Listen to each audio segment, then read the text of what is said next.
लाडकी बहीण योजनेसंदर्भात आता एक अतिशय महत्त्वाची बातमी समोर येतेय। ज्या महिला अधिकारी आणि कर्मचाऱ्यांनी लाडकी बहीण योजनेस आपल्या माध्यमातून सांगायचंय की सर्व्हरमध्ये सुद्धा आम्ही अनेक सुधार आणलेले आहेत। रोजच्या घडीला जवळपास 4 ते 5 लाख लाडक्या बहिणींचा ई-केवायसी प्रोसिजर होते। आतापर्यंत जवळपास 1,10,00,000 पेक्षा जास्ती महिलांची ई-केवायसी प्रोसिजर झालेली आहे। जवळपास 40 लाख पेक्षा अधिक महिलांची ई-केवायसीची 90% प्रोसिजर झालेली आहे आणि आम्ही 2 महिन्याचा कालावधी दिलेला आहे। म्हणजे ही आता या महिन्याच्या म्हणजे सुरुवातीला चालू झालेली आहे प्रोसिजर। त्यामुळे नोव्हेंबर पर्यंत त्यांना अवधी आहे, म्हणजे आणखीन 1.5 महिना त्यांना अवधी आहे। जे पूरग्रस्त भाग आहे त्यांच्या संदर्भामध्ये आम्ही आणखीन 15 दिवस वाढवून देण्याचा निर्णय हा विभाग म्हणून आम्ही घेतो। ते महायुतीच्या सरकारच्या एक संबंध कालावधीमध्ये आपण पाहिलं असेल तर कधी नेवळे तेवढं महिलांना त्या ठिकाणी प्राधान्य देतो।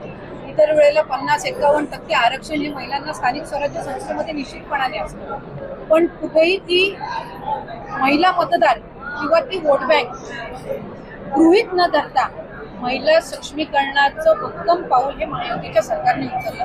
पुढच्या कालावधीमध्ये ही जी सगळी शहरं आहेत तिथं अधिकाधिक महिलांना तिथं उद्योग व्यवसाय कसा देता येईल किंवा त्यांना त्या पद्धतीनं कशी गुंतवणूक करून त्यांना आर्थिक साक्षरता कशी आणता केलेली आहे। कार्यकर्त्यांना संबोधन करताना कशा प्रकारे तयारी आता या ठिकाणी आपण करणार आहोत? पूर्वीपासून शहरामध्ये राष्ट्रवादी काँग्रेस पक्षाची ताकद ही राहिलेली आहे। मर्यादित असो, काही वॉर्डपुरतं असो, जवळपास 30-35 नगरसेवक त्या आधीच्या कालावधीमध्ये सुद्धा आमचे त्या ठिकाणी होते।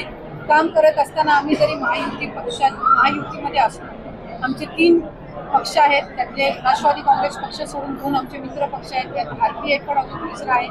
हे सगळं असताना प्रत्येक पक्षाला आपापली संघटना आणि आपापल्या पक्षाची वाढ करणं हे त्या ठिकाणी नैसर्गिक आहे आणि ते साधारणपणे प्रत्येक पक्षाच्या कार्यकर्त्याची सुद्धा जबाबदारी आहे। आम्ही त्या ठिकाणी हाच प्रयत्न करणार की अधिकाधिक राष्ट्रवादी काँग्रेस पक्षाचं संघटन मजबूत व्हावं, अधिकाधिक त्या ठिकाणी ठाणे शहराचा महापौर किंवा तिथं महानगरपालिका स्थापन होत असताना त्याच्यामध्ये कुठं ना कुठेतरी प्रमुख भूमिका ही राष्ट्रवादी काँग्रेस पक्षाची सुद्धा असावी, असाच प्रयत्न कार्यकर्ते आणि पदाधिकारी म्हणून या ठिकाणी होणार।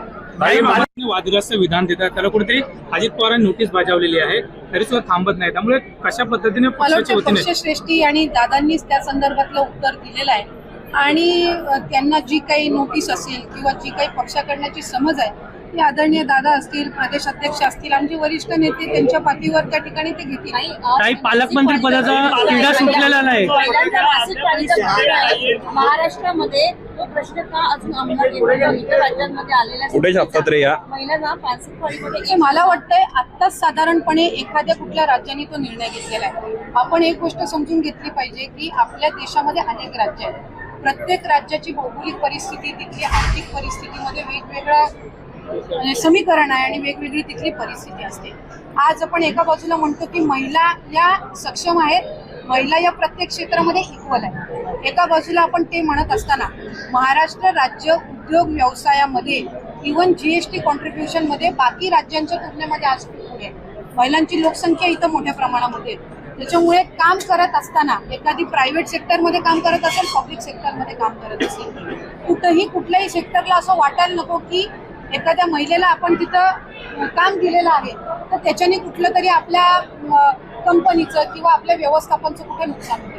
ही बाब जरी एका बाजूला असली तरीही महिलांच्या मासिक पाळीच्या दरम्यान होणारा जो त्रास आहे त्या संदर्भामध्ये शासनाकडे जर तशा पद्धतीचं आम्ही त्याचाही एक प्रस्ताव तयार करू आणि त्याच्यामध्ये आपल्या इथल्या महिला कामगार किंवा वर्किंग वुमेन यांचं मूल्यमापन करून त्या संदर्भातला जो